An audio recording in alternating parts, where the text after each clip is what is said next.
ସଂଖ୍ୟା ଭିତରେ କାହାଣୀ ଲୁଚି ରହିଥାଏ। ଆଉ ଆଜି ଆମେ 2011ର ଜନଗଣନା ତଥ୍ୟକୁ ନେଇ ଓଡ଼ିଶାର ସେହି କାହାଣୀକୁ ବୁଝିବାକୁ ଚେଷ୍ଟା କରିବା। ଚାଲନ୍ତୁ ଦେଖିବା ଏହି ସଂଖ୍ୟାଗୁଡ଼ିକ ଆମ ରାଜ୍ୟ ବିଷୟରେ ପ୍ରକୃତରେ କ'ଣ କହୁଛି। 4.2 କୋଟି 2011 ମସିହାରେ ଏହା ଥିଲା ଆମ ଓଡ଼ିଶାର ଜନସଂଖ୍ୟା।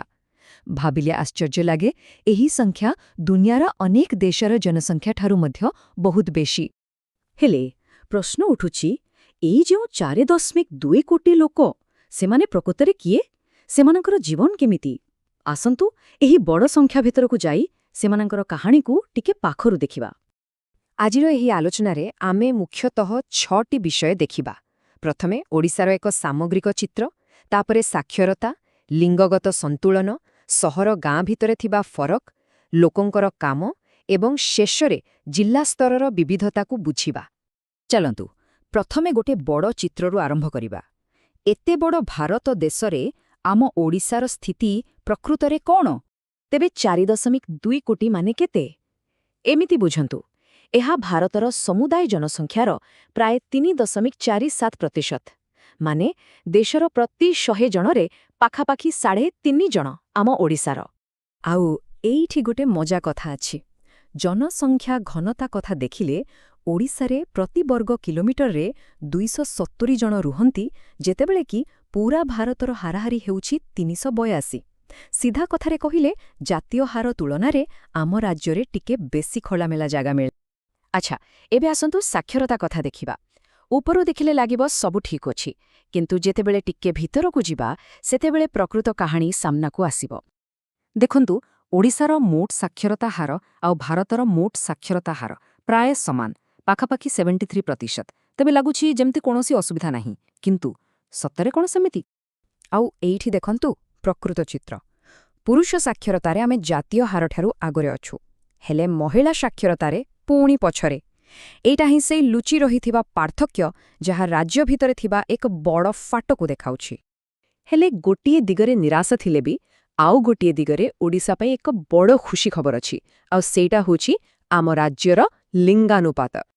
ଏଇଟା ସତରେ ବହୁତ ବଡ଼ କଥା। ଓଡ଼ିଶାରେ ପ୍ରତି 1000 ପୁରୁଷରେ 979 ଜଣ ମହିଳା ଅଛନ୍ତି, ଯେତେବେଳେ କି ଜାତୀୟ ହାର ମାତ୍ର 943। ଏଇଟା ଗୋଟେ ବହୁତ ସୁସ୍ଥ ସାମାଜିକ ସନ୍ତୁଳନର ପରିଚୟ ଦିଏ। ଆଉ କଥାଟା କେବଳ ଏତିକିରେ ସରୁନି।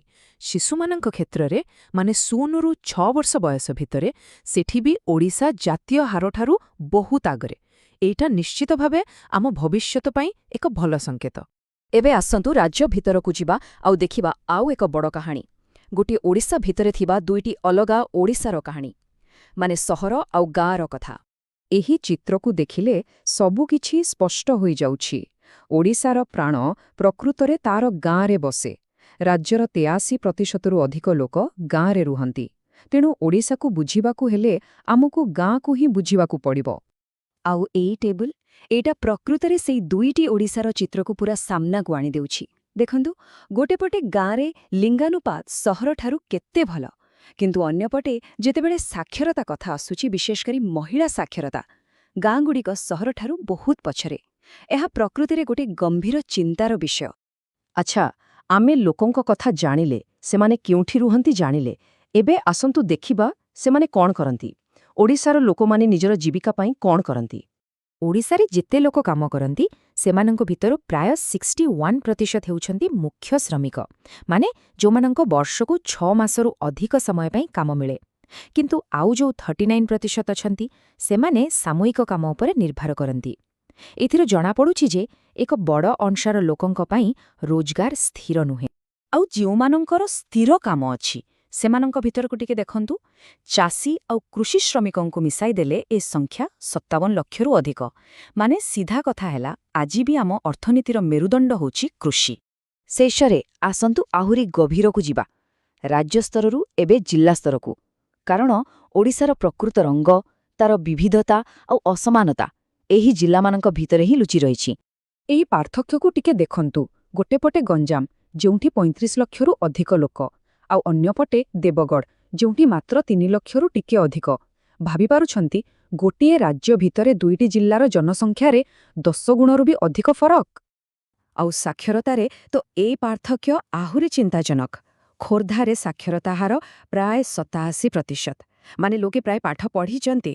ହେଲେ ନବରଙ୍ଗପୁରକୁ ଦେଖନ୍ତୁ, ମାତ୍ର 46%, ଅର୍ଥାତ୍ ଅଧାରୁ ଅଧିକ ଲୋକ ନିରକ୍ଷର। ଗୋଟିଏ ରାଜ୍ୟ ଭିତରେ ଶିକ୍ଷାରେ ଏତେ ବଡ଼ ଫାଟ। ଏପରିକି ଲିଙ୍ଗାନୁପାତ, ଯେଉଁଥିରେ ଓଡ଼ିଶା ସାମଗ୍ରିକ ଭାବେ ଭଲ ପ୍ରଦର୍ଶନ କରୁଛି, ସେଠି ବି ଜିଲ୍ଲା ସ୍ତରରେ କେତେ ପାର୍ଥକ୍ୟ। ରାୟଗଡ଼ାରେ ତ ପୁରୁଷଙ୍କଠାରୁ ମହିଳାଙ୍କ ସଂଖ୍ୟା ଅଧିକ, 1051, କିନ୍ତୁ ନୟାଗଡ଼ରେ ଏହା 915, ଯାହା ଜାତୀୟ ହାରଠାରୁ ବି କମ୍। ତେବେ ଏସବୁ ସଂଖ୍ୟାରୁ ଆମେ କ'ଣ ଶିଖିଲେ? ଓଡ଼ିଶାର ଚିତ୍ରଟା ବେଶ୍ ଜଟିଳ। ଏହା ଏମିତି ଏକ ରାଜ୍ୟ ଯେଉଁଠି ଗୋଟେ ପଟେ ଭଲ ଲିଙ୍ଗାନୁପାତ ଭଳି ଭଲ କଥା ଅଛି, କିନ୍ତୁ ଅନ୍ୟପଟେ ସାକ୍ଷରତା, ସହର, ଗାଁ ଆଉ ଜିଲ୍ଲା ଜିଲ୍ଲା ଭିତରେ ଗଭୀର ଫାଟ ବି ରହିଛି। କିନ୍ତୁ ଗୋଟେ କଥା ମନେ ରଖିବା ଦରକାର, ଏସବୁ ତଥ୍ୟ ହେଉଛି 2011ର। ଆଜିକୁ 10 ବର୍ଷରୁ ଅଧିକ ସମୟ ବିତିଗଲାଣି। ନିଶ୍ଚୟ କିଛି ବଦଳିଥିବ। ହେଲେ ଏଇ ପୁରୁଣା ଚିତ୍ର ଆମକୁ ଏକ ବଡ଼ ପ୍ରଶ୍ନ ପଚାରୁଛି। ଏହି ଅସମାନତାଗୁଡ଼ିକୁ କମ୍ କରି ଏକ ସମୃଦ୍ଧ ଓ ସମାନ ଓଡ଼ିଶା ଗଢ଼ିବା ପାଇଁ ଆମର ଆଗାମୀ ରାସ୍ତା କ'ଣ ହେବା ଉଚିତ?